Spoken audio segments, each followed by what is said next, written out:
Mengapa orang Jawa tak memiliki marga? Pernahkah pertanyaan ini terbesit di pikiran kalian, mengingat suku-suku lain di Nusantara memiliki marga? Kenapa suku Jawa tidak? Suku lain kerap menyelipkan marganya di belakang nama mereka. Maka, tak heran jika nama Ginting, Hutapea, Huta Barat, kerap ditemui di belakang nama orang-orang dari Minahasa, Batak, dan Bugis. Marga sendiri berfungsi sebagai penanda silsilah keturunan.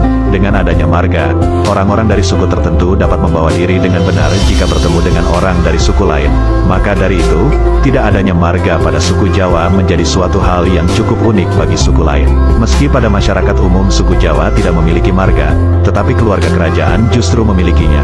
Hal ini bertujuan agar mudah dikenali ketika membaur dengan rakyat biasa atau golongan yang bukan ningrat, sehingga akan menjadi pengingat bagi penyandang marga untuk menjaga kode etik keraton. Maka dari itu, orang Jawa biasa tidak memerlukan marga karena tidak memiliki beban tanggung jawab yang sama seperti keluarga kerajaan atau keraton.